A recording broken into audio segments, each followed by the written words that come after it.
E estamos ao vivo. Se tudo der certo, testando essa nova plataforma. Ao vivo no perfil do SC Criativa. Vamos ver se está entrando, se está dando certo. Aqui estamos ao vivo. Muito bom. Tem um leve delay. Pessoal, estamos começando a transmissão, a live de hoje do SC Criativa. No Facebook, a gente estava fazendo até ontem, a gente estava fazendo as lives todas no Instagram, e dessa vez a gente está aqui no Facebook, mas continua tendo programação lá também, a gente está diversificando porque a gente está atuando em várias redes sociais, e também porque o nosso convidado de hoje é super atuante aqui no Facebook, então a gente resolveu fazer aqui até para ativar o nosso perfil aqui também. Estamos recebendo hoje Bruno Ronda Leite, SC Criativa Convida, aqui com a gente já. Na tela, a Aline Belli, da SC Criativa, Marlon Souza, da SC Criativa, nosso querido presidente, que não é presidente, e Bruno Ronda Leite, que é designer-chefe da Maurício de Souza Produções. Obrigada por aceitar o convite, Bruno. Que é isso, eu que agradeço, gente. Boa noite para todo mundo aí. Vamos bater um papo sobre economia criativa, sobre os desafios agora com essa pandemia aí.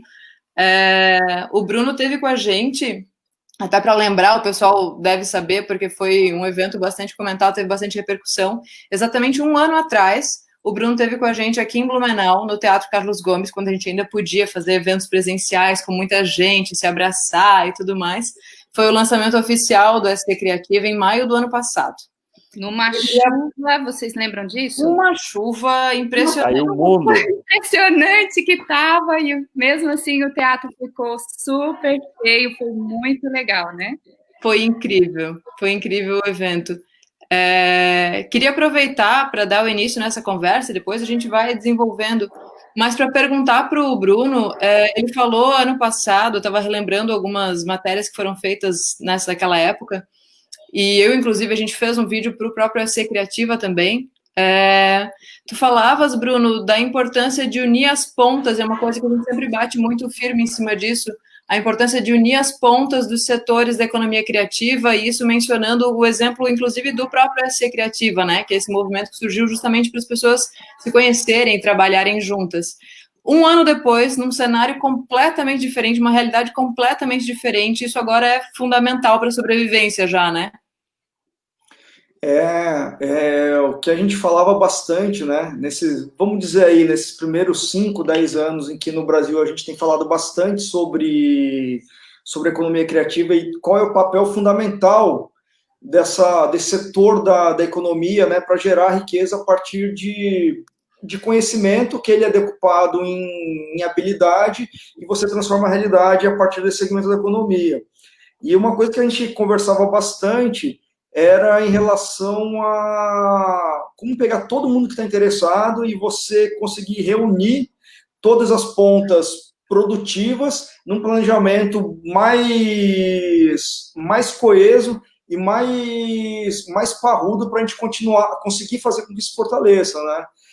E foi muito legal que, apesar do que aconteceu nesse ano, né, 2020, é o que eu sempre falo aqui pro pessoal, né? Se tivesse um roteirista escrevendo em 2020, a gente já tinha reprovado, porque não tem estrutura nenhuma, sabe? Não faz sentido nada. Não tem clímax, não tem primeiro, segundo, terceiro ato, não funciona de jeito nenhum. E, no entanto, continua, né? A gente teve pandemia, agora parece aparecendo OVNI, meteoro, né? Então, está sendo uma loucura sem fim. Mas até então a gente vinha num movimento bem bacana e que a gente começava a ver muita gente trabalhando de modo independente, que eu falo que é a sustentabilidade do mercado, ela depende da sustentabilidade do profissional individual, né? Se o profissional individual que está querendo entrar de maneira independente na economia criativa, ele consegue pagar seus boletos, é porque todo o segmento começa a funcionar melhor. E a gente teve um belo de um susto nesse começo de ano aqui, até em alguns dos fóruns que eu participo, acompanhando a carreira de ilustradores, eu perguntei como que foi, né, nesse pós-pandemia. Teve quebra de demanda, não teve quebra de demanda? E uma coisa que dá para ver é que a galera que previamente eu estava mais planejado e já trabalhava com fontes de receita diversificadas e dentro de estruturas que estavam mais preparadas para aguentar o golpe, esses estão se sustentando um pouco melhor. Mas houve um monte de histórias tristes também. Então, já era um mercado que estava super imaturo em termos de Brasil, né? E é o que eu falo bastante, que a gente tem que trabalhar isso em micro-região. Não adianta a gente criar talentos, a gente conseguir lapidar talentos e eles fugirem para as grandes capitais ou para os grandes centros de produção. O interessante é que a gente consiga entender que até porque dá para você produzir para o mundo inteiro, né? Hoje a gente não tem mais problema com largura de banda, né? Quer dizer, agora na pandemia voltou a ter, né? Problema com largura de banda. Mas essa galera que estava começando agora a fazer o mercado começar a se amadurecer, tomou um golpe bem duro nesse começo de ano aí. Bruno, a gente tem falado bastante dentro do SC Criativa da questão dos territórios, né? Eu tive um papo semana passada com a Helga, que é uma das pessoas aí que está puxando a expansão do SC Criativa de Blumenau para outras regiões, especialmente Joinville, e a gente tem falado bastante sobre território, né? Sobre o fato de incentivar os artistas locais a produzirem para o mundo a partir dos seus locais, mas preservarem a essência dos seus territórios, os diferenciais dos seus territórios. Quando a gente fala de Santa Catarina, a gente está falando de uma infinidade de movimentos bem diferentes em termos culturais, né? A gente tem desde os Pampas, lá, divisa com o Rio Grande do Sul, que tem uma cultura super própria, até os açorianos aqui do litoral, passando por Florianópolis, Blumenau, a cultura germânica, e o que desenvolve dentro desse cenário, né? E isso que você falou agora é fundamental, essa coisa de a gente tentar manter essa unidade, manter essa característica do território, mas olhando para fora, né? Olhando como a gente pode exportar isso, como a gente pode atrair as pessoas para a nossa região a partir desses talentos locais e incentivar os empreendedores locais a ficarem, a criar raiz. A gente tem aqui um exemplo nessa nossa conversa aqui, que é o pessoal do Belo Estúdio, que está há anos aqui em Blumenau fazendo animação de qualidade para o mundo inteiro. A Aline é exemplo bem disso. E assim a gente tem vários outros empreendedores pelo estado afora fazendo trabalho de qualidade aqui sem pensar em ir para um grande centro. Acho que você vê isso também em vários outros lugares pelo Brasil, né? Sim, sim. E tem uma coisa que é muito interessante, que a gente vem de um mundo que era muito mais sólido, né? Se a gente pegar até o final do século XX, as fronteiras eram fronteiras de verdade, né? Você tinha rios, você tinha ravinas, você tinha muros que faziam as fronteiras. Hoje, essas fronteiras elas estão sendo deixadas para trás. E até mesmo um pouco da noção de pátria e terra, ela deu uma modificada, mas essa construção cultural que a gente tem regionalizada, ela faz parte de um dos assets que a gente tem, porque é o jeito que a gente acaba usando, é o filtro que a gente usa para decupar o mundo, sabe? E o que é legal, que o jeito de você preservar essa cultura não é mais só a base de fronteira ou projeto de lei, é você mostrando como você consegue construir e contar uma história ou costurar um determinado tipo de empresa com essas raízes culturais, sabe? Uma coisa que eu sempre falo, até porque quando eu trabalho, a gente trabalha muito com uma regionalização brasileira, mas a gente sempre pensa que nossa plateia é o mundo, é como a gente decupar o que é universal dentro dos costumes brasileiros, mostrar que isso se relaciona com pessoas do mundo inteiro, porque no final a gente é uma espécie única que é a humanidade, né? E como que a gente mostra os brilhos das coisas que a gente tem de diferente, sabe? E isso daí não deixa de ser de uma celebração da diversidade e da diferença. Então, é o que eu sempre falo, não é que a cultura ela tenha que servir para impor barreiras artificiais, sabe? Mas ela é um baita catalisador e um potencializador de você encontrar pessoas que estão numa vibe parecida que você, e dois, de você mostrar como o modo seu de enxergar o mundo pode trazer um viés que é só você que tem, ou só aquela região que tem, ou só uma micro-região que tem, né? Pegar um universo que é bem familiar com você, que é o universo da Maurício de Souza Produções, na Turma da Mônica, isso fica muito claro, que a gente está conversando aqui, fica muito claro em diversos personagens, né? Diversos personagens do bairro do Limoeiro, inclusive o próprio conceito do bairro do Limoeiro, traz isso do regionalismo, do cara de Minas, do cara do interior de São Paulo, do cara da capital, da cidadezinha, da vila, do não sei o quê. Só que isso ganha o mundo, e o mundo inteiro se identifica, porque existem esses bairros do Limoeiro no Japão, nos Estados Unidos, na Austrália, em qualquer lugar, né? Então, assim, é como você criar algo em cima do teu território, mas fazer isso de uma maneira que transcenda a barreira física e geográfica que a gente tem, né? E o digital, esse momento que a gente está vivendo, tem muito isso, né? Tem muito como levar isso adiante no digital, né? Porque no final, é como que você pega essa história que você vai querer contar, e quando eu falo de história, não é só entretenimento, sabe?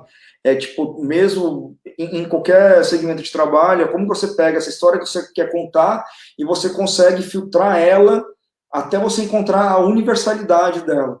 Porque daí, o que você vai colocar em volta para deixar ela mais bonita ou mais atraente, seja você celebrando um passado regional ou um passado da sua família ou qualquer coisa que tenha acontecido, se a história ela tiver filtrada até o seu ponto mais universal, você alcança potencialmente essas 8 bilhões de pessoas, sabe? E sem você tentar trazer um viés que ele seja meio caricato, né? Por isso que é importante a gente falar de coisas em que a gente passou, sabe? Então, é muito difícil, por exemplo, pegando o exemplo do Turma da Mônica, a gente está colocando dentro da temporada nova da série, a gente tem histórias em que o Luca, que é um cadeirante, né, PCD, ele é o protagonista. E assim, o Bruno, ele pode trazer uma série de situações que possam ser interessantes, mas eu nunca vou saber até que ponto aquilo lá é relacionável com uma pessoa PCD, sabe? Então a gente tem montado equipes que dão consultorias para a gente sobre cada um desses personagens. Então, é sempre respeitar aquele lugar de fala para contar a história mais universal possível, porque não é porque você não tenha vivido aquela história que você não possa se relacionar com a jornada do outro, e isso é uma jornada de empatia, mas talvez você não seja a pessoa perfeita para contar aquilo do melhor jeito, sabe?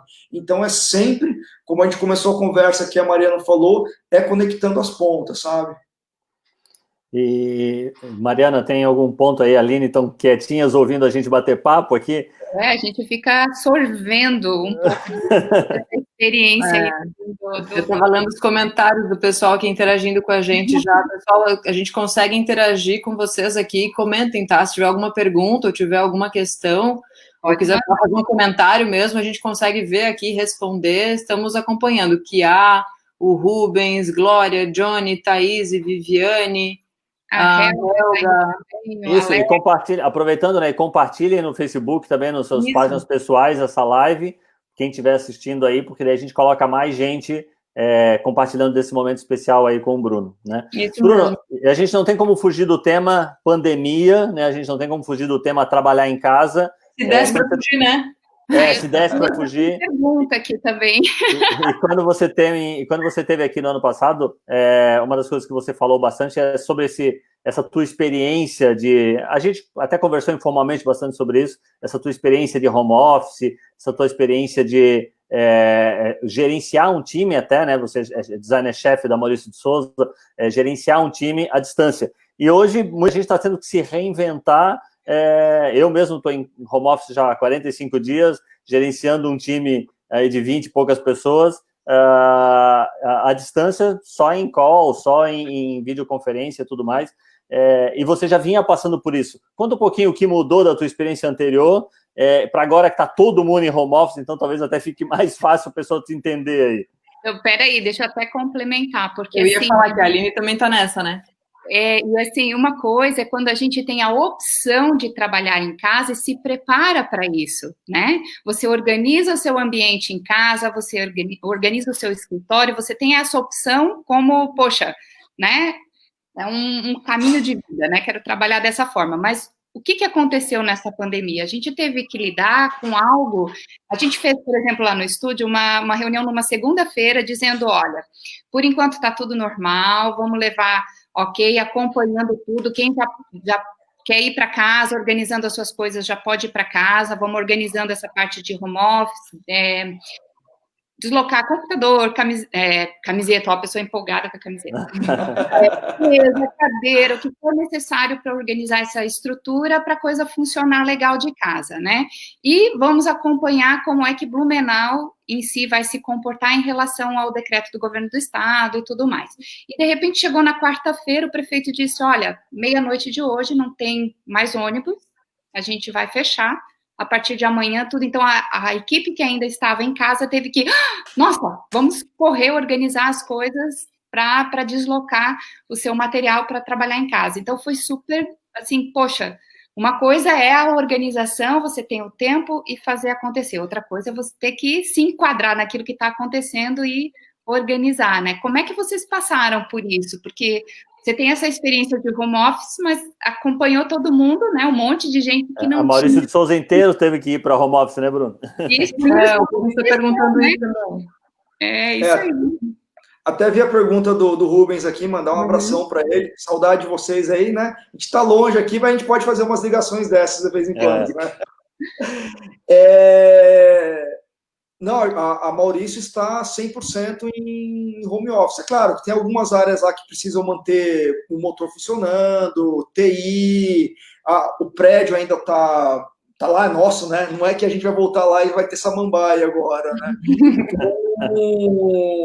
Mas, foi uma transição impressionantemente rápida, assim, e daí eu tenho que dar muitos parabéns, não só para a galera do RH, que fez a transição, a gente trabalhando lá em loco, são mais de 300 colaboradores, sabe?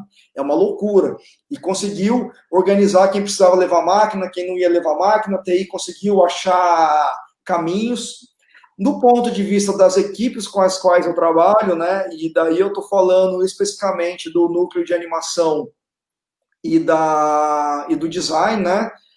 Putz, eu sou entusiasta do home office há tempos, e isso todo mundo sabe lá que eu venho pleiteando isso para as equipes, né? Tanto é que a equipe nova que a gente começou a montar, que é a equipe desse novo núcleo de animação, a galera já trabalha em casa, a gente se une lá 1 ou 2 vezes por semana para bater os objetivos, bater um papo, mas também tem muito trabalho remoto já organizado.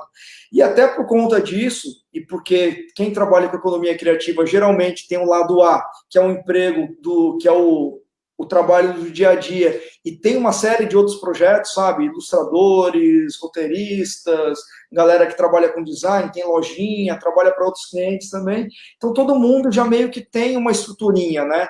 Então, a gente parou, eu acho que foi na semana do dia 11, mas no dia 9 foi o último dia que eu fui para Maurício. E daí a gente ainda não tinha tido a notícia de que a MSP ia parar inteira, né? E eu troquei uma ideia com a galera lá, tá todo mundo 100% preparado, né? Porque a gente já sabe que tá.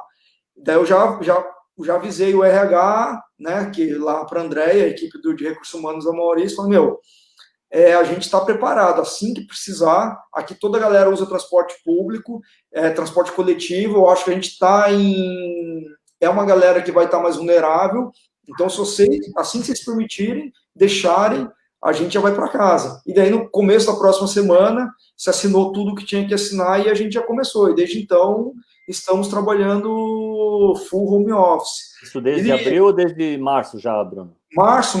Eu parei no dia 9 de março e a equipe parou na próxima terça-feira. Porque eles ainda foram 2 meses já. Já, quase 2 meses. Essa daqui agora é a 8ª semana já, né? Então é coisa pra caramba.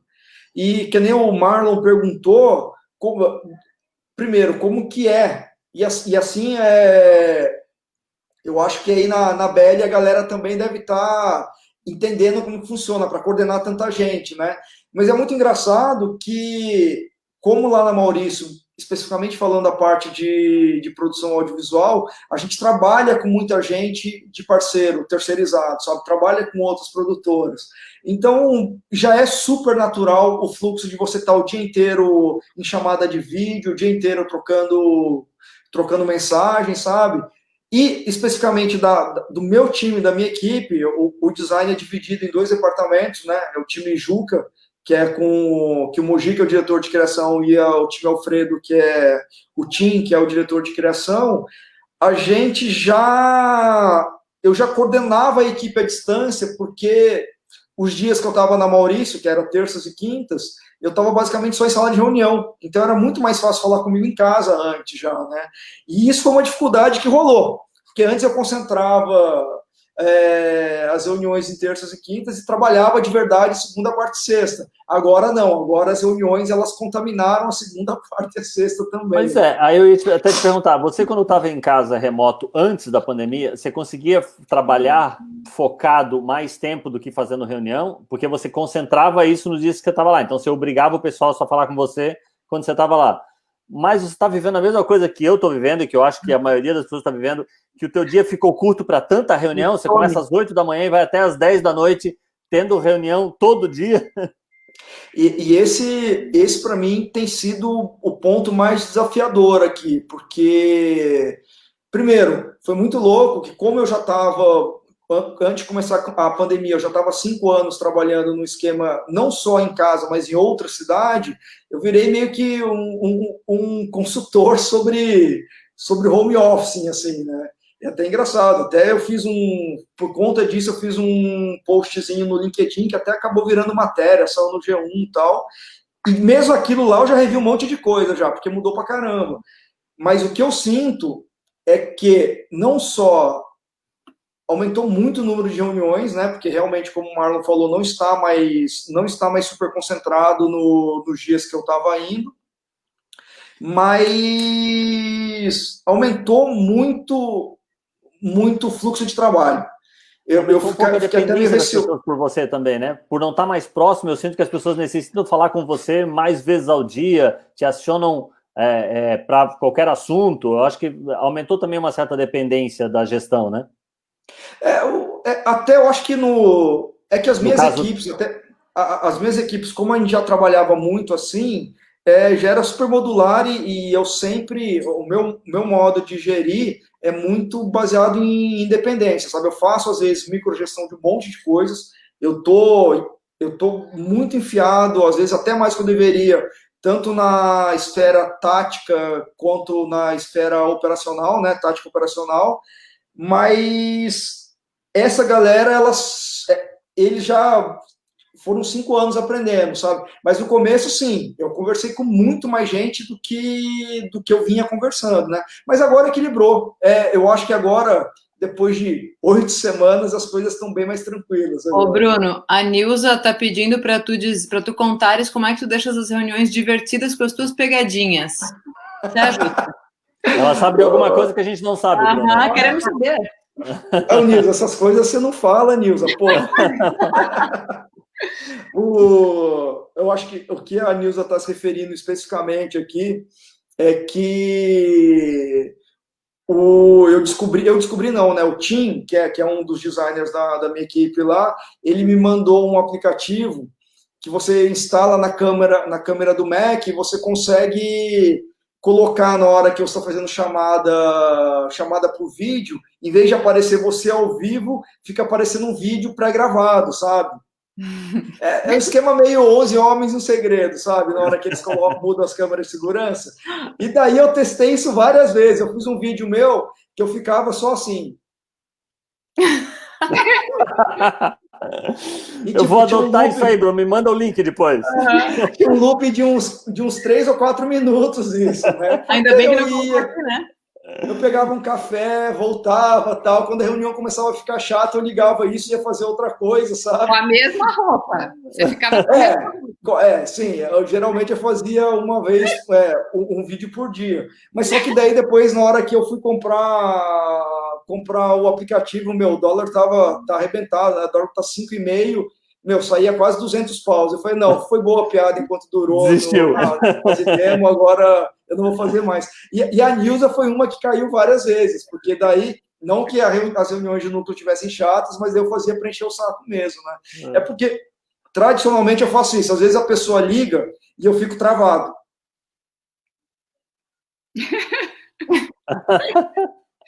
E a pessoa nunca sabe se a conexão caiu ou não, né? E isso é muito engraçado. É que eu cresci num período pré-internet, então, para a gente passar o tempo no dia a dia de trabalho, em vez de a gente entrar nas redes sociais, a gente ficava inventando merda para fazer. Verdade. Então, isso daqui fica entranhado embaixo da pele nossa, assim, né?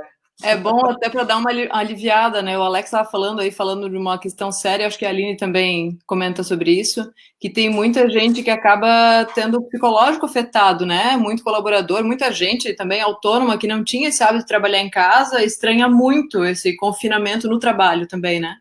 Inclusive, Mariana, o Sidney Ribeiro também está perguntando aqui para a gente perguntar para o Bruno se a criatividade operacional aumentou ou arrefeceu com esse momento. Assim, as pessoas estão mais afetadas e com isso estão menos criativas, ou aumentou a criatividade por estarem isoladas ou no ambiente mais confortável com a família? Qual é a tua opinião aí sobre isso? Foi para mim mesmo, Marlon, desculpa. Não, na verdade eu estou emendando para ti, ele falou para todo mundo, mas você é o nosso convidado. Isso é uma coisa muito séria. Hoje eu estava conversando aqui com a minha esposa, minha esposa ela é neuropsicóloga, né? E a gente estava conversando de como, a cada tempo que vai aumentando uma pandemia, a gente começa a ter um cansaço que a gente não consegue descansar dele. Pelo menos essa é a impressão que eu tenho. Porque isso é um dos pontos que eu falei que muito do que eu descrevi em dicas para o home office não funciona mais, porque a gente está falando de condições normais de temperatura e pressão, né? Lá, a gente não estava ainda levando em conta nem o ensino à distância das crianças, né? Eu tenho aqui meus 3 filhos e a netinha. A netinha ainda tem 2 anos, então ela ainda não está fazendo homeschooling, mas os outros 3 filhos estão fazendo, em períodos longos. E a gente tem que dar um apoio, tem que dar um suporte. Fora isso, a gente vem de uma... acho que o Brasil é um dos únicos países onde a gente tem essa... vamos dizer assim, essa cultura de ter sempre um empregado doméstico em casa, sabe? Ou pelo menos uma faxineira vindo 1 ou 2 vezes por semana, sabe? Isso tudo mudou. De repente, e é muito louco a gente imaginar o quanto a gente era acomodado, né? De repente, a gente tem que passar a cuidar da casa em tempo integral. De repente, a gente tem que passar a cuidar das crianças em tempo integral. E eu não consigo entender o que acontece na pia, porque aquilo lá brota. Você lavou, e você vai no banheiro, na hora que você volta, a pia está cheia de novo. É muito louco, né? E isso daí... Eu falo que essa é a teoria do Gremlin, que a gente bota água e vai pipocando... Não, mas você tem outra coisa estranha, assim, as roupas comem do armário, né? Tudo bem, que a gente volta pijama, de repente não volta, né? O negócio... Eu sempre falei para minha filha mais velha, a que está de 25, que eu falei, Melissa, você tem que saber que, puxa, você tem uma situação muito privilegiada, você mora numa casa que tem gavetas mágicas, você tira a roupa, coloca no cesto de roupa suja, no outro dia a roupa está de volta na sua gaveta, sabe? E é muito maluco ver o quanto isso é hipócrita, porque eu também tinha gavetas mágicas, né? E de repente a gente não tem mais gavetas mágicas, e como que a gente começa a funcionar? E por conta do desafio que a gente está tendo agora para manter as empresas minimamente saudáveis, no meu caso, por exemplo, que eu trabalho muito com gestão e planejamento, o meu número de horas de trabalho aumentou, como que eu vou lidar com isso e mais todos esses outros desafios? E daí, uma dica que não estava lá, mas que eu aprendi nesse momento todo, eu fiz um grid para trabalhar em casa, sabe? Então, eu tenho um gridzinho onde tem as funções e os horários de todas as crianças, e eu passei a colocar despertador no relógio a todo momento. Então, não importa o que eu esteja fazendo às 4 horas da tarde, uma hora que eu paro, eu fico das 4 até as 4h45, onde eu vou tirar o meu filho mais novo do videogame, a gente cata a bicicleta, vai jogar tênis de mesa, sabe? A gente dá uma volta aqui por perto, sabe? Com segurança. Ele odeia sair de máscara, mas tem que sair de máscara, né? E a gente toma um solzinho ou chuta uma bola aqui na frente do portão mesmo, porque se você não colocar um gancho obrigatório para isso, todo o restante das coisas vai te devorar. porque a gente está passando por um momento em que o máximo que a gente fizer não vai ser suficiente para a gente voltar ao que a gente tinha em dezembro. É muito maluco. A gente poderia estar trabalhando em dobro ou 3 vezes mais, mas a gente tem que entender que a gente passou por uma mudança de paradigma a contragosto, e que a gente usar as réguas de dezembro para a gente tomar as nossas próximas decisões, a gente vai estar obsoleto imediatamente, né? Então, é o que eu sempre digo, o que é a prototipagem rápida? É você enxergar tudo que mudou e trazer novas soluções. E agora a gente está no momento de repensar e rever soluções em tempo integral. E só para fechar aqui, para não deixar o Sidney sem resposta, a produção ela manteve intacta aqui, pelo menos dentro das minhas equipes. Em alguns momentos a gente dá uma derrapada, porque a gente está com um trabalho mental pesado, sabe? Porque a gente liga a TV, a gente se irrita, a gente tem que ir no supermercado, volta achando que a gente está infectado por uma doença zumbi, sabe? Então, o nosso cérebro ele não está tendo momentos de descanso, sabe? Eu até acho engraçado a ingenuidade de como foi no começo, sabe? De muita gente colocando, não sei o que fazer com o meu tempo, não sei o que, eu estou ficando entediado, estou contando o arroz do pacote de arroz, assim. É claro que nós trabalhamos em setores em que o fluxo de pensamento ele é efetivo para a gente conseguir trazer as novas soluções. Mas eu não consigo imaginar alguém que trabalhe, que more numa casa e que não esteja o dia tomado por coisas, sabe? Do começo ao fim do dia. Bruno, pergunta de $1 milhão. Viviane pergunta, com todas essas mudanças, o que você acha que não volta mais depois da pandemia, no pessoal e no profissional? Está todo mundo tentando entender isso, né? Mas na tua opinião... Isso. Aí eu até queria pegar o gancho nessa pergunta da Viviane e complementar. O que você acha que muda na Maurício de Souza, ou o que mudou na Maurício de Souza com esse momento? Vocês estão se digitalizando mais para o pós-pandemia? Vocês estão mudando o direcionamento da comunicação, dos produtos que vocês estão criando? Vocês acham que o mundo vai estar diferente depois e, com isso, vocês precisam se preparar para outro tipo de produto, para outro tipo de público? Como é que vocês estão vendo isso, já pegando esse gancho aí na pergunta da Viviane? O que a Viviane perguntou, o que não volta mais depois, isso. E a Mônica que não me ouça agora, mas nós da equipe de design não queremos voltar mais, a gente quer continuar trabalhando em casa. É o que eu estou falando, a gente está passando por um momento de transição, e uma das características mais marcantes de momentos de transição é de que quem está no meio da transição nem consegue entender muito o que está mudando de verdade, sabe?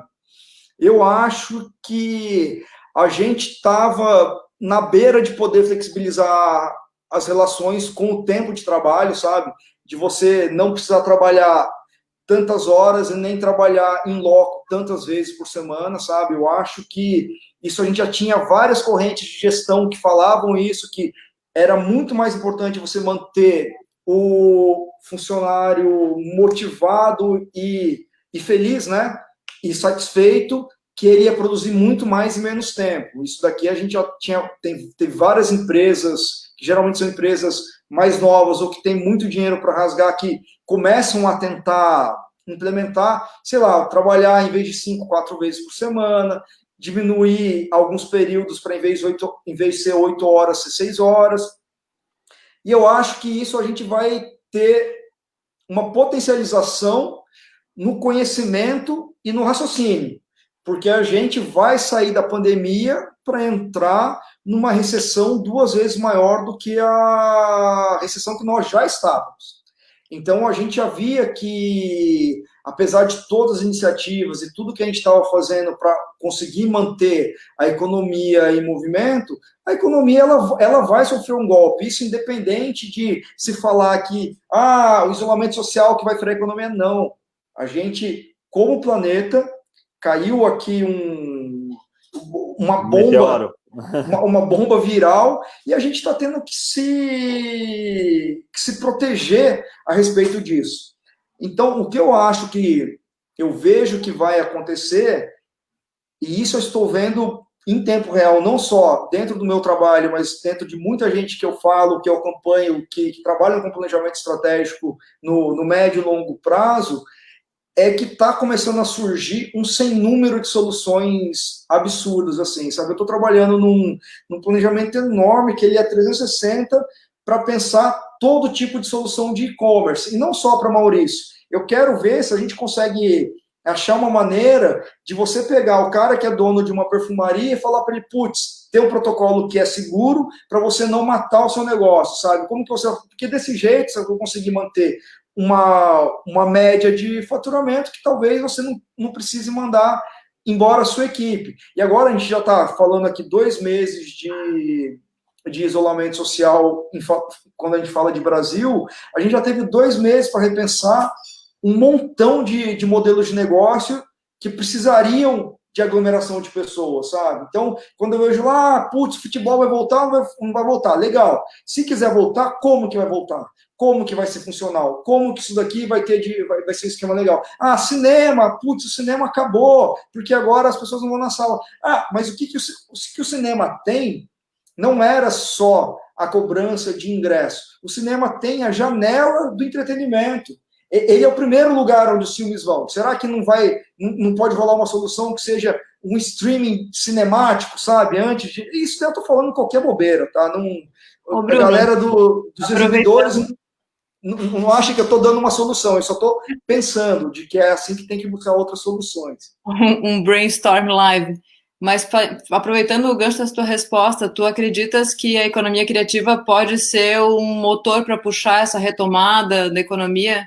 Os criativos. A Helga tem falado, a Helga Tillich, que eu é verdade, falei, tem falado bastante disso, dessa questão da economia criativa como sendo o novo motor, né? A gente já vem falando da era da informação, da era da tecnologia e tudo mais, mas que muito dessa retomada está baseada na criatividade, está baseada na economia criativa. Como é que você tem enxergado isso? Imagino, por ser um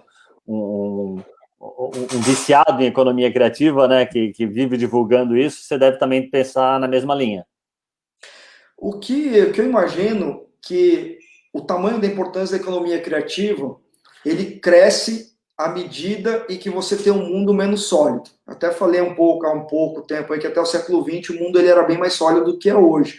A gente tinha muita solução que era automatizada e enlatada, e isso funcionava super bem. Às vezes uma solução que você colocava aqui sem adaptação nenhuma ia funcionar na China, na Turquia, no norte dos Estados Unidos.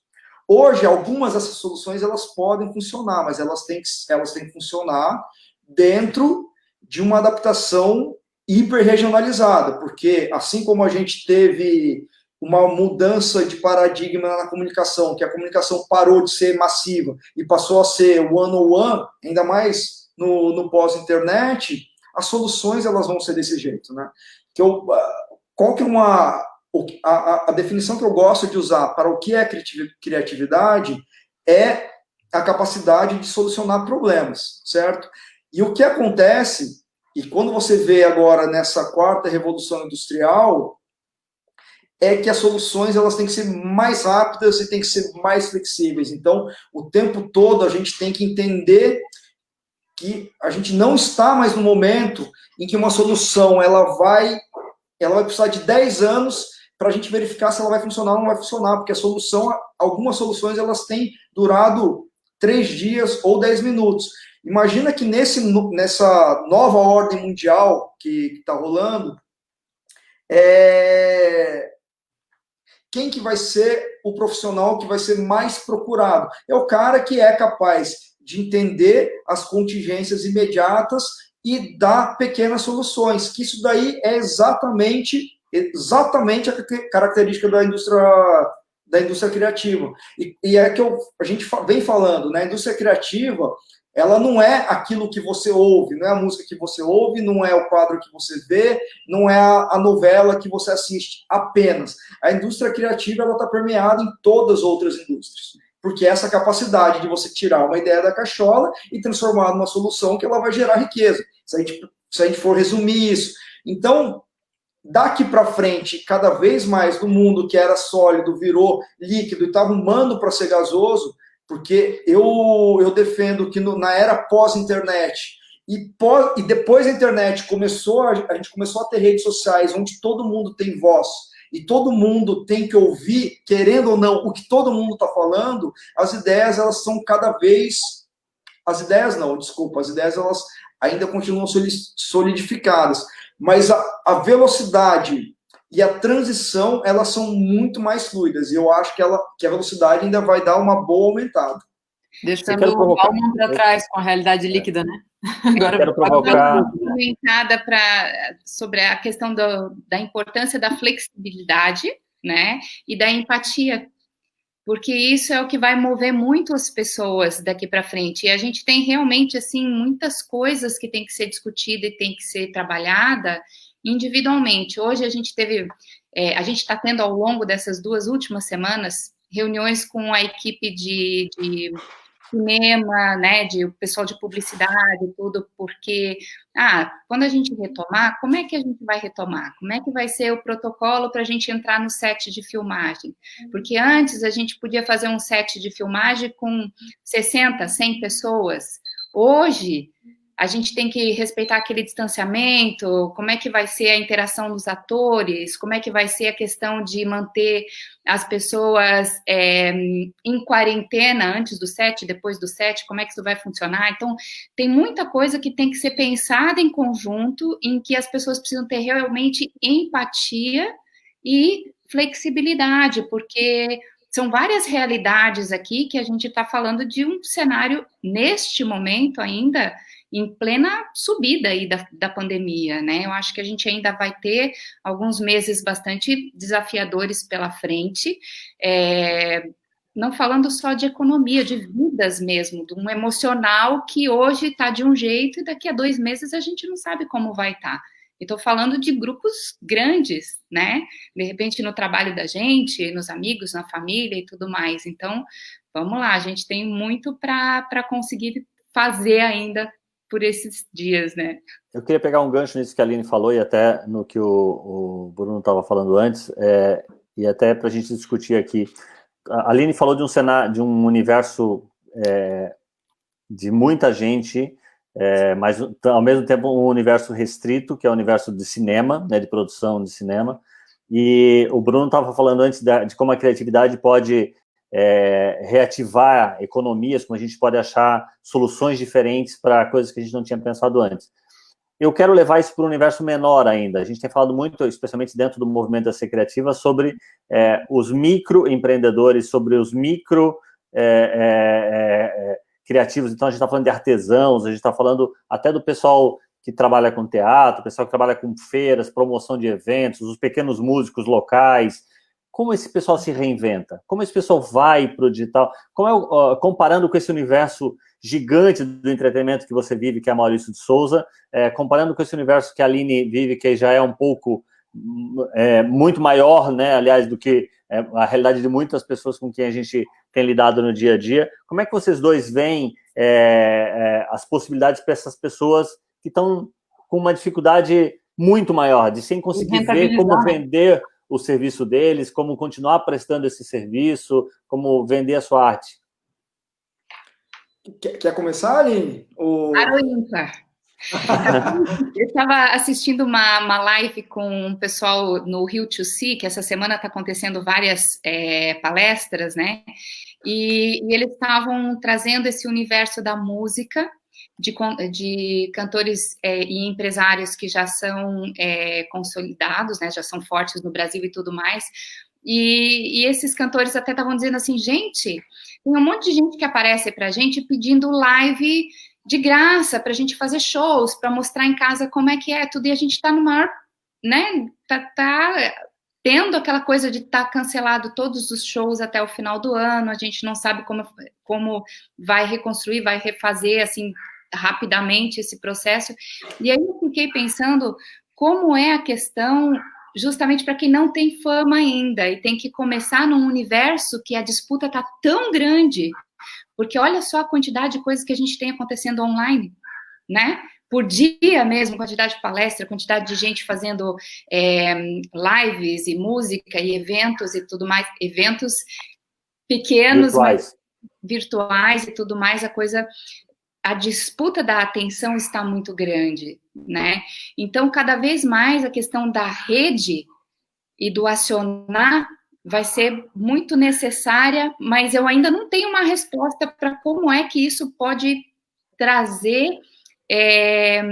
uma força grande de impulsionar, né? Porque uma coisa é a gente falar de um cara que já tem um nome na cidade, no estado, o outro é que está começando. Antes ele começava onde? Ia cantar na escola. Ia cantar num bar, né? No barzinho. Como que vai ser agora? A gente tem que pensar isso junto com eles também, né?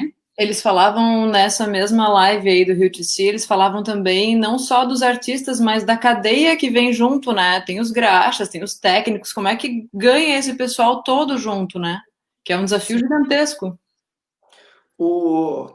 É claro que não dá para a gente, numa conversa assim, a gente começar a conseguir entender mais ou menos as peculiaridades, os problemas de cada um dos segmentos, né? E a gente vai trazer vários que tem... é um amontoado de problemas que a gente está vendo agora, né? O que eu acho que tem uma dica que é interessante para qualquer um, que é aquela dica de pegar e colocar pelo menos num canvas de planejamento e tentar entender quais são as possibilidades. Que é nada mais do que o que eu tenho, o que eu sei fazer bem, onde isso pode ser utilizado e para quem eu vou vender, sabe? Para começar a achar alternativas de rentabilidade. Mas, mesmo fazendo isso, que nem pegando agora o exemplo do músico que está começando e que o cara, sei lá, imagina um cara ou uma menina que em dezembro largou o emprego porque finalmente igualou o salário com música e o salário do emprego do dia a dia que tinha antes, né? E daí, de repente, tudo fecha, não tem mais restaurante. Você vai fazer o quê? É realmente super, super difícil. O que eu sempre proponho, e daí eu acho que todos nós que estamos aqui ouvindo e falando e que gostam de trabalhar isso, a gente pode conversar sobre consultorias gratuitas, conseguir ajudar pessoas no 1 a 1, sabe? Mas é muito louco que se você imaginar hoje, de 8 bilhões de pessoas que existem no mundo, né? A riqueza que é gerada, ela é suficiente para as 8 bilhões viverem super bem, sabe? Isso é um número que não sai da minha cabeça, é muito maluco. Então, a gente está com uma crise de distribuição e uma crise de desigualdade. Isso a gente está falando aqui do músico que ele ainda conseguiu começar uma carreira, sabe? E essa galera que está sem sabão para lavar a mão, sabe? Então, eu acho que tem um viés um pouco mais amplo, e daí eu conecto com o que a Aline falou ali no começo da conversa dela, que a gente tem uma crise de empatia, no sentido de que o homem, o Homo sapiens, ele surgiu há 200 mil anos. E faz 200 mil anos que a nossa função é sobreviver, e o principal caminho que a gente tem é protegendo o nosso, a nossa família, e depois nossa comunidade, e assim é sempre por similaridade, né? Mas esse jeito, que é o jeito que há 200 mil anos a gente faz, e aqui estou eu, um japonesinho de 40 anos, depois de 200 mil anos, questionando se esse é o jeito mais certo, que é... a gente não tem rede de segurança para quem não consiga ficar de pé sozinho. E isso, eu acho que não vai bater em todo mundo nessa época de quarentena, mas vai bater forte na cabeça de muita gente. Então, eu acho que a gente também pode estar à beira, e até quando a gente pega movimentos que nem o de vocês, que é a SC Criativa, que eu sempre falo, é a sociedade civil se movimentando para mudar e transformar a realidade, sabe? E eu acho que tem que ter sempre parcerias com o governamental, o estatal também, para potencializar. Mas como que a gente consegue olhar isso, pegar o que a gente tem de melhor, que é o planejamento, em vez de planejar um plano para uma empresa ou planejar um pipeline de uma produtora, como a gente planeja uma rede de seguridade que ela seja sustentável no longuíssimo prazo, sabe? Porque você imagina, a gente pegou agora essa pandemia que tem um índice relativamente baixo de mortalidade, né? Mas quando que vai ser a próxima? Como que vai ser a próxima, sabe? Isso é o meu lado extremamente pessimista falando. Mas eu penso que se isso daqui vai ter algum lado bom e é um lado bom super pessimista, é como que a gente protege os que não ficam de pé. Porque aqui em casa, a minha esposa é neuropsicóloga, como eu falei, a gente está com o consultório fechado e está pagando o aluguel. Então, tipo, 1/3 da renda foi para o lixo, mas a gente tem a condição de manter, sabe? Só de eu não ir para São Paulo toda semana, essa grana de gasolina já cumpriu quase todo o restante. Mas tem tanta gente que não tem e que não pode, pior. Você pega toda essa galera que está sofrendo mais, que são os autônomos pequenos, a galera que não tem emprego formal, e a galera que tem os pequenos negócios, são empresas que são fundamentadas em cima de um sopro de algodão, sabe? A pessoa, em condições normais, ela não consegue passar 15 dias com o negócio aberto. Como que a gente consegue olhar para essas pessoas e para uma próxima vez isso está fundamentado, sabe? O Bruno, o Rubens Belli, ele falou em nome do Gabriel, ele levantou essa pergunta de simulando aqui no caso de alguém que vai montar um negócio e está planejando montar esse negócio, se ele deveria pensar no cenário pós-pandemia, como voltando ao normal, ou se ele deveria já pensar num cenário completamente diferente de agora. Eu queria pegar essa pergunta até... Eu queria pegar essa pergunta até para já fazer uma suposição aqui com vocês. A gente tem falado muito da questão dos microempreendedores, dos artesãos, dos artistas, a gente fala muito de música, que é mais fácil de colocar ao vivo na internet, mas tem setores que é muito difícil você monetizar, que você tirar dinheiro. Por exemplo, um ilustrador, ele vai fazer a arte e vai divulgar num canal gratuito, as pessoas vão olhar, mas alguém vai pagar por isso. Então, assim... a gente tem que descobrir maneiras, e eu acho que essas pessoas têm que fazer esse exercício. Eu estava falando esses dias com um amigo, uma ideia muito maluca, assim, de, por exemplo, se um artista fizer... aqui. Tá ouvindo? Tá vendo, Bruno? Acabou a bateria do meu fone, eu vou sem fone. Tá bom. E eu estava falando esses dias com um amigo de uma ideia maluca de, por exemplo... a gente ter um artista que ilustra e vende isso no e-commerce e ele faz um delivery de desenho para presente, sei lá, pega os motoboys que estão entregando comida e fazem também delivery de desenho para presentear pessoas, enfim. Eu acho que assim, a gente tem que começar a pensar em coisas que são, inclusive, fora da caixa e talvez até sair, eu estava falando isso no meu papo com a Helga semana passada, sair um pouco da nossa caixa até algumas vezes purista de não, eu sou artista, então eu só faço arte para expor, eu só vou expor em galeria. Eu acho que é o momento de todo mundo se reinventar, inclusive se reinventar o conceito básico, né, da sua arte, né, da sua criatividade. Como é que eu posso monetizar, como é que eu posso transformar isso em dinheiro, nem que seja para esse momento de crise. Talvez depois eu volte a fazer de uma maneira que eu gostava de fazer antes, ou talvez até surja um outro negócio, e a gente tem vários artistas aí que vão nessa linha, que são artistas puristas para a sua arte que vão para a galeria, mas que também tem a sua arte em embalagem de produto, que vende pôster que a pessoa pode reimprimir, enfim. Eu acho que as pessoas têm que começar a ter esse olhar para o que não é óbvio para ela, né? Para o que ela não faria se fosse uma situação convencional, normal. E é um olhar de negócio, né? É um olhar de negócio, é como a Helga diz, o normal não existe mais, a gente está vivendo um novo normal, né? Então, assim, a pessoa talvez tenha que ter esse olhar para o novo normal, né? Que é uma coisa que a gente fala bastante, né, Marlon? Não é ser criativa, né? A questão de profissionalizar mesmo o artista pensar como um negócio, né? Ele como empresa, ele como negócio. É o que a gente tem tentado fazer também um pouquinho, ajudar nesse ponto, né? Tem até um dos pontos que a gente falou bastante lá, que é o tal desse canvas de negócio, sabe? Eu acho que você modelar um negócio, seja para você vender caricaturas de casamento, ou seja para você lançar um carro híbrido, elétrico e a hidrogênio, você tem que saber mais ou menos onde você está procurando. O que eu bato muito na tecla do que aconteceu depois desse período longo de isolamento social, e olha, a gente não sabe até quando vai ser isso, porque a gente não tem como a gente tirar a pressão sobre o sistema de saúde e voltar para a vida previamente chamada de normal, sabe? Então, isso pode ser que demore 18 meses. E aí, você vai ficar 18 meses esperando o que exatamente vai acontecer? Eu acho que o primeiro ponto, que é bacana que a gente entenda também como sociedade, é que a gente está no estado de exceção. Aconteceu um bagulho muito maluco. E a gente está aqui vivendo uma coisa muito maluca. Então, agora, o que está em risco são sobrevivências.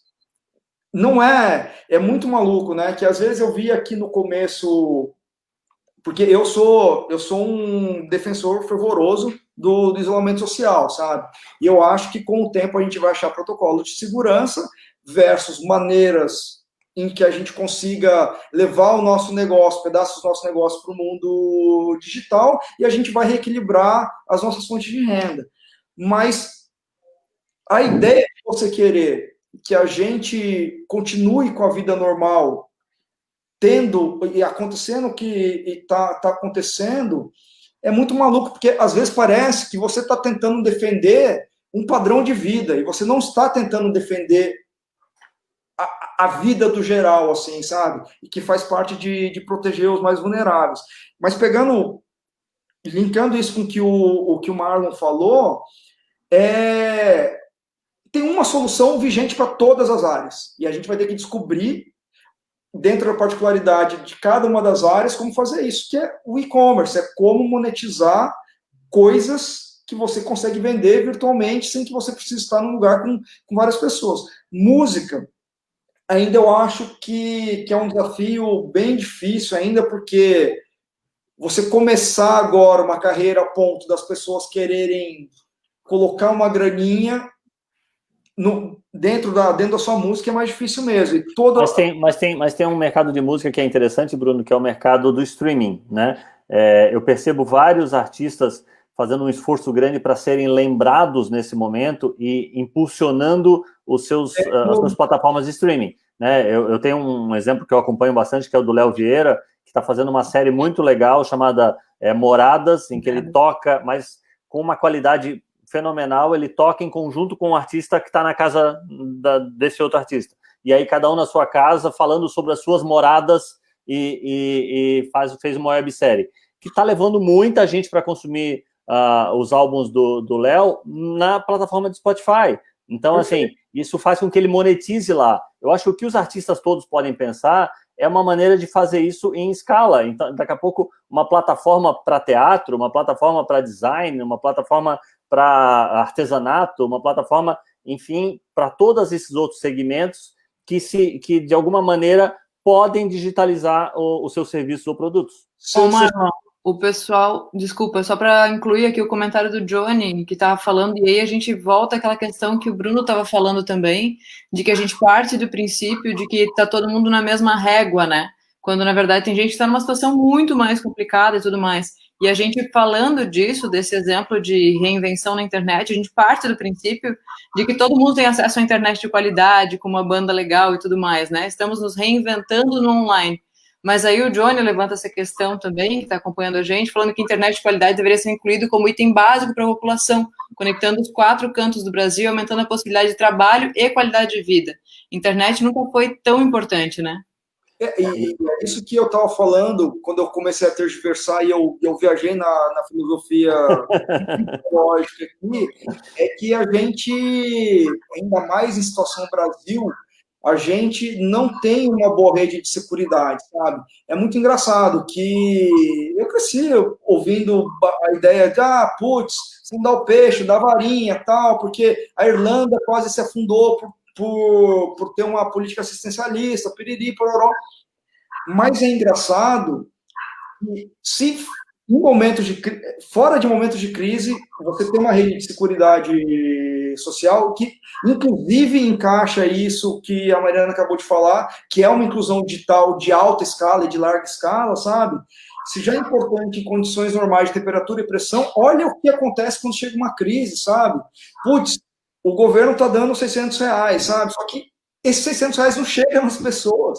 É uma loucura. Por quê? Porque a gente tem uma infraestrutura que ela é toda cheia de problemas, sabe? E o que está acontecendo nesse momento de pandemia, que esses problemas de infraestruturas, eles estão sendo jogados na nossa cara dia após dia, após dia, após dia, sabe? E a pergunta é, o que a gente vai fazer com isso? Porque a gente passou por um momento político brasileiro em que a gente passou a descredenciar toda a classe política e descredenciar toda a imprensa. Então, hoje, a gente está vendo os efeitos disso, onde é muito difícil as pessoas acreditarem em alguma coisa que não venha pelo WhatsApp, né? Mas se a classe política está descreditada, quem vai ser a próxima geração de políticos? Quem que vai começar a trabalhar dentro do poder estatal para ter uma visão um pouco individualista, sabe? E é por isso que eu digo, é muito mais da gente como espécie se reinventar, e só se reinventa com cultura educacional, demora umas 3 gerações, e não é aquela educação que a gente aplaudiu nos anos 60, 70, 80, onde você aprendia um caminhão de coisas. Continua hoje, hein? Oi? Que continua hoje, hein? É o mesmo modelo, né? É o paradigma da educação que a gente não está vendo mudança, porque a gente continua, existem iniciativas, tá? Mas a grande massa das escolas, elas não ensinam pensamento crítico. Mas você não acha que as escolas saem diferentes dessa pandemia? Elas estão tendo que se reinventar? Com certeza, mas assim, não tem dúvida. 2 meses de isolamento, a gente já consegue separar o alho do bugalho. A gente sabe as escolas que tiveram um programa de educação à distância que funcionam e escolas que simplesmente começaram a colocar 8 horas de videoaula. Não dá, não funciona, não tem como. Eu vou até depois voltar para... Só vou fechar esse assunto aqui.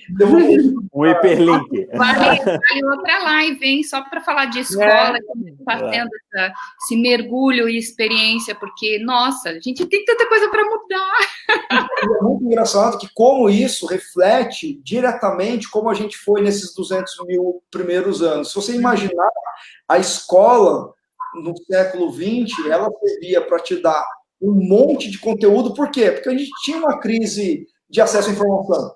Ou era na escola ou era na Barça, nos anos 70. Antes disso, nem isso, era na biblioteca ou era na escola. E eu entendo que você tinha que usar a escola para levar uma massa de conteúdo, até para alargar um pouco os nossos cérebros.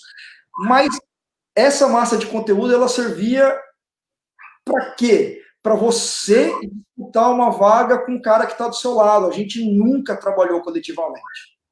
Eu sei, eu era um ótimo aluno. E a gente disputava prêmio no final do ano para ganhar um relógio. E se você ganhava o relógio da frente do cara que ficou em 2º, 3º, 4º lugar, você mandava não vou fazer o dedo aqui. A gente não aprendeu a trabalhar junto, não é verdade? A gente vem de modelo que é um modelo individualista, tem o seu carro, tem o maior carro possível e tenha o maior salário possível. E assim, não é hippie, tá, gente? Eu tô falando no ponto de vista de... Mas isso não está errado no sentido que todo mundo crescer igual e ter um bom salário para viver bem e ter um carro que quiser, ou não ter carro nenhum, ou viajar, ou fazer o que quiser, né? A gente não pode nem botar a régua lá em cima e nem deixar a régua no chão, né? Acho que a gente tem que achar um equilíbrio. É um lance, Marlon, eu concordo com você, mas é um lance de como os sistemas eles estão modulados hoje para aumentar as distâncias sociais, né? A gente vê, né? A gente nunca teve tantos bilionários como a gente teve. Hoje a riqueza que a gente produz, ela eu não lembro o dado, mas é tipo 4 vezes maior do que a riqueza que a gente produzia há 50 anos atrás.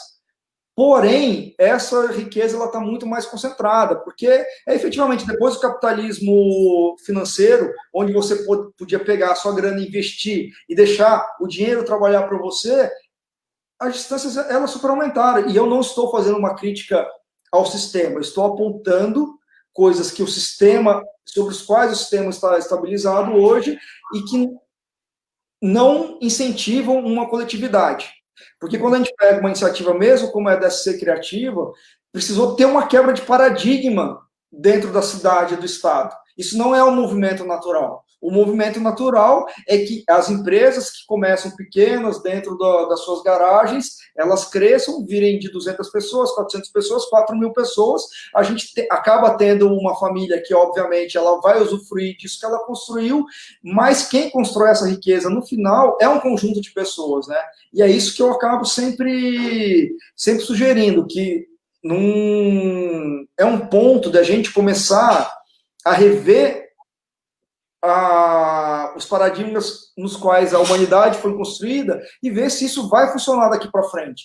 Porque se a gente pensar isso extrapolado para mais 200.000 anos, sob qualquer visão de planejamento estratégico, parece que é um cenário que não funciona, sabe? E a gente corre o risco com essa pandemia aumentar ainda mais esse abismo, né? Porque quem tem pouco está tendo muito menos, e quem tem dinheiro faz dinheiro em época de crise, como todo mundo sabe, né?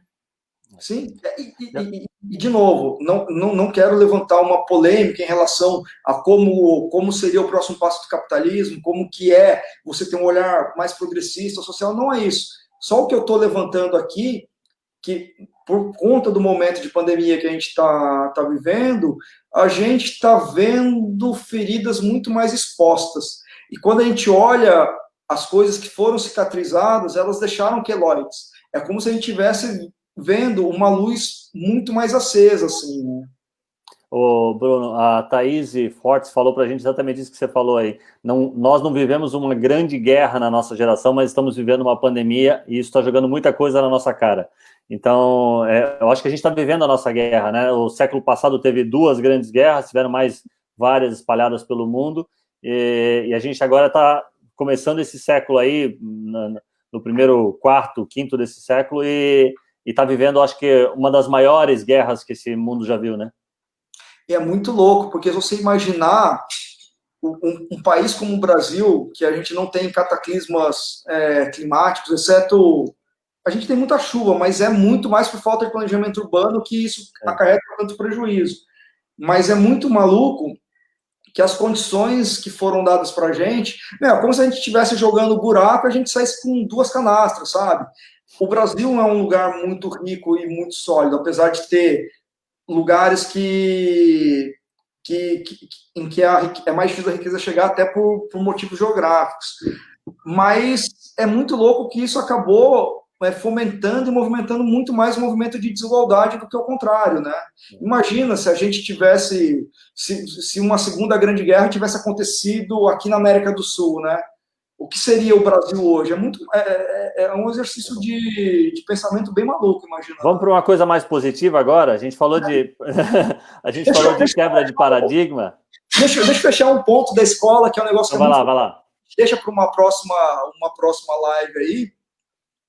Mas a gente tem que cuidar muito bem das nossas crianças menores. Eu li outro dia um artigo que saiu no Pais e Filhos, que é bem interessante, que vai de encontro com coisas que eu e a Fabi, a gente fala muito aqui, que é eu, por exemplo, estou com 40 anos, eu já tive várias mudanças na minha vida, algumas boas, algumas piores, a gente já sofreu um montão de coisas e a gente tem que se reinventar. As crianças estão começando. Então, é muito coerente imaginar que quando isso passar, a gente vai dar uma sacudida, sabe? Levanta a poeira, mas para essa criançada, isso é muito grande em tempo e isso é muito grande em peso. Então, até o que motivou a gente a pegar e fazer, eu falei, esse gridzinho para dar muita atenção para as crianças, é o fato de que para eles é muito alienígena ter pai e mãe dentro de casa hipnotizado por uma tela durante 8 horas no dia, sabe? Então, mesmo quem não possa, né, que tem que trabalhar essas 8, 9 horas dependendo do que você está fazendo, é interessante também dar, como eu falei, rede de segurança para os mais vulneráveis. As crianças são super vulneráveis dentro de casa. Então, a gente tem que ter um olhar especial. E outra coisa, a gente tem que redobrar a paciência, porque toda a criançada vai passar por sintomas muito parecidos com uma depressão leve, assim, sabe? Nada vai estar bom, tudo vai estar chato, vai ter momentos de desespero, vão chorar por nada, vão ficar bravos, vão ficar boca dura pra caramba. O meu filho mais novo, ele tá boca dura, tudo que a gente fala, ele retruca. E assim, a gente também está no momento de pouco equilíbrio. Então, como nós somos os gestores da casa, tem que ter muita paciência. E um alerta que eu faço aqui, até pelo lance da Fabi ser neuropsicólogo, olhem para as escolas dos seus filhos para ver se está colocando períodos muito prolongados em frente à tela. Os nossos olhos, eles não são feitos para períodos prolongados em tela. Mesmo a gente que trabalha na frente do computador, a gente sai no almoço, vai caminhar até algum lugar, a gente olha um horizonte, a gente olha uma amplitude, a gente não fica o tempo todo dentro do quadradinho. E para essas crianças, e muitas delas estão usando dentro de plataformas mobile, celular ou tablets, tem que ver e conversar e discutir com a escola que, tem que ser períodos menores, abrir espaços de descanso, nem que você coloque uma coisa para um período de tarde, outro período de tarde, porque eu vi que muita escola fez exatamente isso. Então você começa às 8 e vai até 1h da tarde. As crianças, elas não são feitas, o nosso sistema visual e o sistema neurovisual, eles não são preparados para isso. Eu não vou entrar muito nisso, porque é o designer falando de neurovisão, tá? Repetindo uma opinião muito proprietária. E para mim está fazendo muita diferença. As crianças, na hora que elas param entre uma aula e outra, a gente sai e vai fazer outra coisa, e isso está conseguindo manter as coisas minimamente equilibradas. Assim, não matei nenhum dos meus filhos ainda. Ainda bem. A situação é muito difícil, né, Bruno? Eu estou vivendo um pouco disso aqui em casa também, porque o meu filho está fazendo o último ano do ensino médio, naquela loucura de Enem, vestibular, se preparar, o último ano com os amigos, então fica aquela frustração de não poder conviver fisicamente com esses amigos e tudo mais. Então, a gente acaba tendo que ficar um pouco mais duro e assim, nós absorvemos os nossos problemas individualmente para poder dar um pouco de atenção também para eles, né? Pessoal, falando de educação e falando de crianças, a Glória traz aqui um case legal, Bruno. Ela está usando as cartilhas de desperdício alimentar da Turma da Mônica no projeto da faculdade sobre desperdício alimentar e sustentabilidade. A pergunta é, a ideia do Cascão lavar as mãos chamou a atenção da criançada e dos fãs como uma inovação. É interessante ver as crianças cantando a música, deve ser maneiro para vocês, da Maurício de Souza, ver tudo isso acontecendo, ainda mais quando é criança, deve ser uma emoção muito grande, né? Lado bom. Eu até quero pegar, antes de pegar o gancho, eu ia mesmo ler essa pergunta aí quando a Mariana leu. Eu queria falar de paradigma, né? A gente está falando de um paradigma gigante quebrado aqui nessa campanha, com o Cascão lavando as mãos, né? Como é que vocês estão lidando com essa quebra de paradigmas? Talvez estão pensando em quebrar outros paradigmas por causa da pandemia ou por causa do digital. O que vocês estão pensando aí dentro da Turma da Mônica em relação a essa inovação, digamos assim? Que reflete a realidade, né? Que se adapta à realidade, né? O que, primeiro aqui agradecendo a Glória, ela vira mexe, ela me manda umas mensagens, ela é de uma cidade vizinha aqui, e ela é super fãzona de Turma da Mônica. A primeira coisa é que para você quebrar Primeiro, eu acho que, como eu falei, a gente já conversou bastante aqui, a gente está no momento mesmo é um estado de exceção, né? Mas, então as coisas, elas têm que ser vistas sempre com um filtro novo e um filtro diferente. É como se a gente pudesse colocar o tempo todo um óculos que te lembre em tempo integral que você está dentro de um momento muito sensível historicamente. E foi nada mais natural do que o Cascão lavar as mãos, gente. Mas é um paradigma, né? Oi? Mas é um paradigma a ser quebrado, né? Mas, olha só, a situação se apresentou, a gente monitorou o movimento pela internet e tudo mais, porque até foi coisa de campanhas anteriores, que foram as primeiras imagens que rodaram, a gente falou, nada mais natural do que isso, sabe? Inclusive o Maurício falou numa entrevista eu acho que para um jornal da manhã daqui da Globo de São Paulo, ele falou que não só o Cascão lavou mão, como o Cascão, inclusive, tomou banho, né? Isso eu não vi ainda, tá? Mas ele lavou as mãos e, olha o tamanho do impacto que isso tem para uma massa de milhões e milhões de crianças. Foi sobre o que trafegou a palestra lá naquele ano, naquela inauguração do primeiro evento de SC Criativa, né? Que é a responsabilidade social que o entretenimento tem. Porque, os superpoderes, né, Bruno? Exatamente. O Cascão, ele é um amigo dessas crianças. Inclusive agora, aqui em época de isolamento social, a minha netinha tem 2 anos, ela fica andando pela casa chamando os amigos, né? Amigo, e coitada, não tem amigo. Então os amigos dela tem sido a Turma da Mônica, tem sido o Pocoyo, tem sido todas as séries que ela está vendo. E quando a criança e o adulto olha, caramba, até o Cascão abriu mão da invulnerabilidade dele e lavou a mão, por que eu não vou lavar e não vou me cuidar, sabe? É muito o bom exemplo na prática. E foi muito legal que quando a gente começou, a gente liberou essa primeira imagem, a gente falou, putz, a gente está fazendo tantas coisinhas, vamos reunir isso tudo numa plataforma só, né? Então, até fazendo um jabazão aqui, é turmadamonica.com.br/juntos contra o coronavírus. A gente fez uma plataforma, um hot site rapidinho, onde a gente está colocando todas as iniciativas que a gente tem feito a respeito da pandemia. E está lá o Cascãozão lavando a mão, sendo nosso super embaixador. E se tiver verdade numa próxima quebra de paradigma, e não precisa chegar uma pandemia para isso, se for alguma coisa que a gente falar que a gente vai ajudar a ensinar crianças coisas boas, eu acho que o Maurício ele nunca impediria uma mudança por vaidade. Ele protege o DNA dos personagens, porque é isso que faz com que os personagens sejam tão vivos e tão fortes, mas é o que a gente sempre fala lá. A função última disso é transformar o mundo através de histórias. E a gente quer uma história de cada vez transformar o mundo num lugar melhor. E se não for um paradigma tão grande, mas for uma mudança por conta da postura do novo público? Imagino que vocês já estão lá conectados, que o novo público pós-pandemia vai ser diferente do público pré-pandemia, né? A gente vai sair diferente.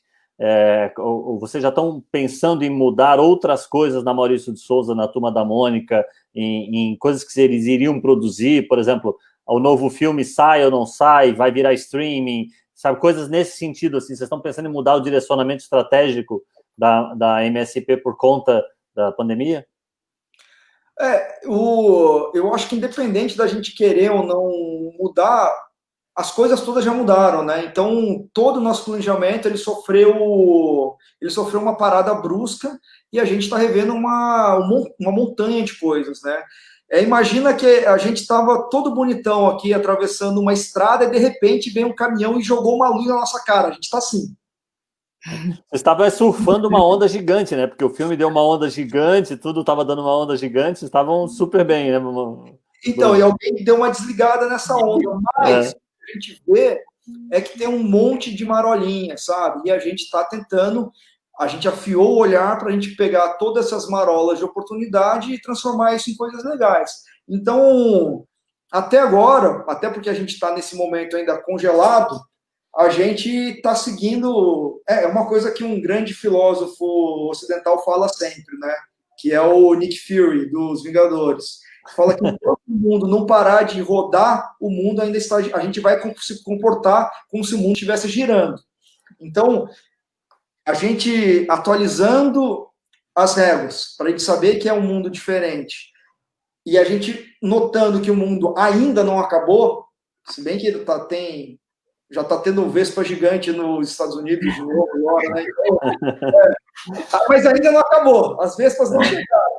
Enquanto a gente está mantendo o planejamento, só que agora o nosso planejamento está muito mais fluido, assim, a gente tirou uma parte dele e falou, esse vai ser um mundo novo, onde o e-commerce vai ser 8 vezes mais importante. como que a gente vai fazer isso para Maurício, como que a gente vai fazer isso para os funcionários a Maurício, como que a gente vai fazer isso para os clientes que compram dos funcionários e para o cliente final que compra do cliente que compra do funcionário. Então, a gente está olhando a cauda longa e está começando a trabalhar e oferecer soluções, e isso é super legal. Mas, do ponto de vista de produção de entretenimento, a gente estamos andando com as produções super normalmente. Então, estamos com a 3ª temporada de Turma Clássica, estamos terminando a 1ª temporada de Turma da Mônica Jovem.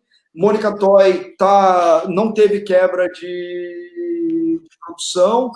Vamos Brincar, a gente está trabalhando também na pré, e mais umas outras coisinhas que ainda não dá para falar. Lições, ele terminou as gravações também, está em pós-produção. Agora a gente vai ver, o produto estará lá.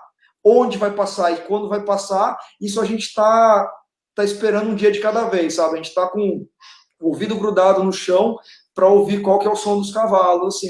E isso, na verdade, com ou sem pandemia, essa função de quem quer trabalhar com planejamento, sabe? É estar com o ouvido no chão para você conseguir prever um determinado movimento e tentar tomar a melhor decisão. Às vezes você quebra a cara, às vezes o cavalo passa em cima da sua cabeça, mas às vezes você acerta. É interessante, né?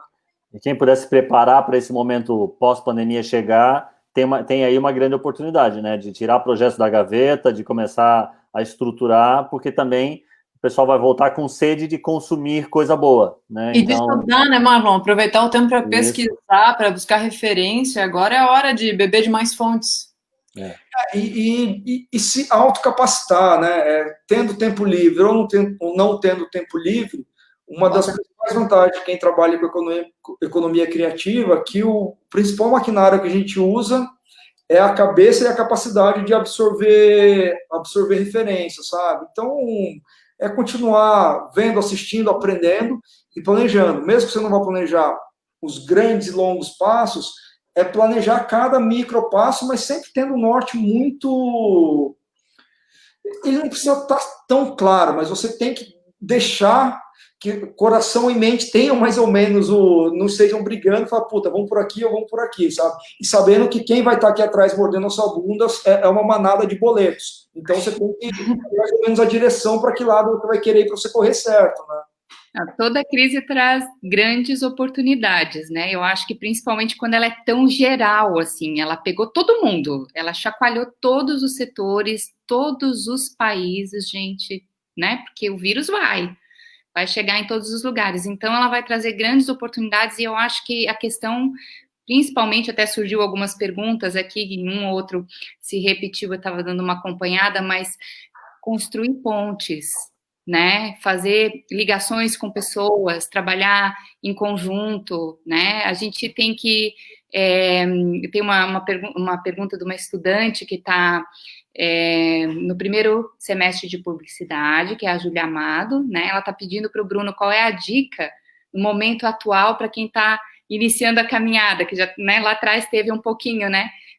Teve uma pergunta nesse sentido também, porque a percepção dela é que pensar fora da caixa já virou um clichê, né? Mas mais do que nunca, eu acho que a gente está sendo tão chacoalhado para realmente, assim, tirar ideias criativas e fazer as coisas acontecerem de um jeito diferente. Eu sempre acredito que as limitações, principalmente, elas nos trazem grandes oportunidades da gente ir além, né? Quando a gente entra, por exemplo, em sala de roteiro, né? Eu sou a chata que cola na parede um monte do que não pode fazer. Gente, é só X personagens, é só X cenários por episódio, a gente tem que respeitar esses parâmetros, e eu acho que isso faz com que a equipe de roteiristas olhe para aquilo como, poxa, temos um desafio extra aqui. A gente não pode, não tá tão livre, mas a gente tem aqui algumas coisas de elemento que a gente pode ir além usando o que a gente tem. Então, essa pandemia está trazendo isso, ela está movimentando com todo mundo, de todos os setores, fazendo todo mundo ver o mundo de um jeito diferente. Eu não sei o que o Bruno vai responder para a Júlia, mas eu sugiro que, como ela está saindo da faculdade, não, está entrando agora, né, primeiro semestre, que ela entre no mercado já de mão dada com os coleguinhas, né, que já comece trabalhando em conjunto no coletivo, né, Bruno? Com certeza. Isso acho que talvez seja a grande mensagem de tudo isso que a gente falou hoje, sabe? Que apesar da gente ser bípede e nascer com 2 pés, é quase como se a gente tivesse um pé só, e seria muito mais difícil a gente conseguir ficar equilibrado sem pessoas do nosso lado, sabe? Então, o lance de você manter uma rede de seguridade, eu falei muito dos vulneráveis, mas serve muito para a gente também. E é uma coisa que a Aline falou que é muito legal, que talvez não é todo mundo que tenha participado de sala de roteiro, né? Mas todo mundo na vida, até porque a gente falou de uma educação conteudista, a gente teve que fazer redações ao longo da vida, né? E as piores redações são redações de tema livre, porque a gente não tem onde a gente começar a fundamentar um pensamento, sabe? Então, o que eu falo para a Júlia, é foco e refinamento, sabe? É ter mais ou menos uma ideia de para que lado você quer ir. É uma coisa que Neil Gaiman fala muito, né? Você tem que saber... Eu estou usando o Neil Gaiman aqui ainda, porque eu não sei se ele vai ser pego pelo Me Too depois que ele terminou o casamento, tá? eu mudo exemplo depois. O Neil Gaiman, ele sempre fala que é interessante você ter uma montanha para onde você quer ir, que isso vai te dar pelo menos um ponto cardeal. E daí tudo que você faz que te afasta da montanha não vai ser funcional para a sua satisfação pessoal, satisfação profissional, e tudo que você faz, mas que você consegue trazer um pedacinho para mirar aquela montanha, isso vai te fazer chegar mais perto. Eu sou da geração, eu sou publicitário, né? Eu fiz ESPM no século passado, e uma das coisas que a gente sempre perseguia lá, os professores sempre falavam, era para você ir em busca do pensamento fora da caixa, e você em busca da big idea, né, a grande ideia. E é muito louco que depois que eu passei a trabalhar com criatividade, eu descobri que essas duas coisas elas não existem de verdade, porque as caixas geralmente são artificiais, então é a caixa de Schrödinger, né, a gente está o tempo todo dentro e fora da caixa, então não dá para ter muita certeza. E não são as grandes ideias que movem o mundo, são as ideias que são perseguidas com um modo de fazer muito bem feito, que você vai especializando com grandes habilidades, sabe? Então, quando a Júlia fala que a percepção de fora da caixa é clichê, ela tem toda a razão, porque é a mesma. Então, o que eu sempre sugiro você descubra mais ou menos uma das áreas em que você quer trabalhar, vai refinando as suas habilidades para você conseguir trabalhar nelas e saiba que você não pode ter uma alternativa só. Como todo bom planejamento, todo bom canvas de modelo de negócio, você tem que ter uma diversidade ou diversificação de fontes de receita. Então, você tem que ter uma habilidade X que você consiga usar ela em alto nível em vários setores, departamentos, dentro daquela grande área em que você quer trabalhar. Quero trabalhar com arte? Eu posso trabalhar com quadrinhos, ilustração editorial, ilustração de jornal, concept de videogame, concept de animação, posso trabalhar com arte de galeria, posso trabalhar com ilustração publicitária, posso trabalhar com caricatura, posso trabalhar... O que a gente estava falando de sair da caixa nesse momento, né, Bruno, até, né, do cara que é ilustrador, mas ele não faz só aquilo, ele pode fazer 1 milhão de coisas agora. Nesse mas aí período. é o conhecimento, né? É tu conhecer as tuas potencialidades, saber onde é que tu consegue mirar, onde mais tu consegue trabalhar, né? E é engraçado que você pegar todos esses, sei lá, eu falei talvez 10 exemplos, eles partem de um conjunto de habilidades de coordenação motora fina muito parecidos, mas só que cada um deles tem uma caminhada de especialização. Você pode se tornar uma pessoa generalista, mas você vai ter que masterizar todas elas, para chegar no nível profissional em todas elas. E você vai pegar algumas que te aqueçam mais o coração, ou por causa de uma pessoa que você admira muito, ou de um trabalho que você gostou muito, e você vai ralar ali para estudar aquilo. Porque isso é que vai gerar o seu portfólio, que vai gerar um trabalho autoral independente, e isso vai gerar uma marca sua pessoal que vai começar a te abrir oportunidades dentro de diversas áreas de trabalho. E não é aquele lance de network, não é só network. Mas você ser uma pessoa legal e você não ser um trouxa, sabe? Um babaca, isso ajuda bastante, sabe? Porque isso ajuda, em qualquer lugar, em qualquer profissão. Na vida. Pessoas que têm capacidades limitadas e a gente, todo mundo, um apoia o outro, dá o joelho, dá o ombro e chega no resultado legal do que trabalhar com um babaca que seja super especializado, sabe? Então, o que a sugere, e aí entra o nosso jabá agora. Agora é hora de mostrar a camiseta, Aline, ó, ser criativa. Isso. O que a sugere ali nos comentários.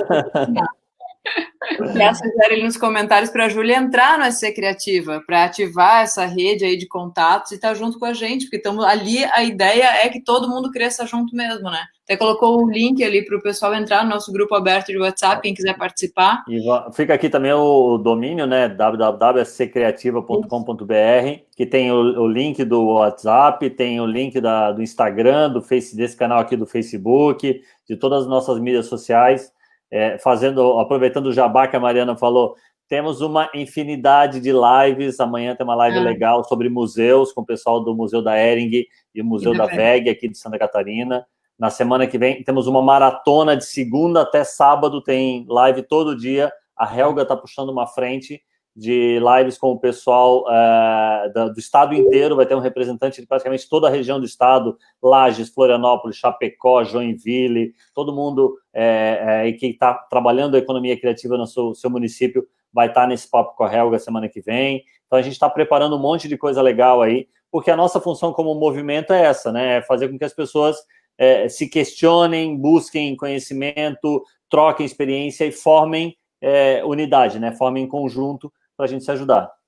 É sem fins lucrativos, mas todo mundo ganha junto, né, Marlon? A gente não ganha dinheiro separadamente, mas todo mundo se fortalece ali dentro, né? E a gente tem o prazer de conhecer pessoas como o Bruno, que está aqui há 1h30 com a gente já, batendo esse papo, e que eu ficaria mais 1h30, mais 2, mais 3... Né, eu acho que o pessoal, a gente já está com uma média muito legal de gente assistindo aqui desde o começo da live. E tenho certeza que muita gente vai ver esse vídeo também na nossa página, depois, quando a gente divulgar aí. E eu acho que a gente precisa terminar, né? Porque senão a gente vai ficar muito tempo aqui. E aí eu queria agradecer muito, muito, muito o Bruno.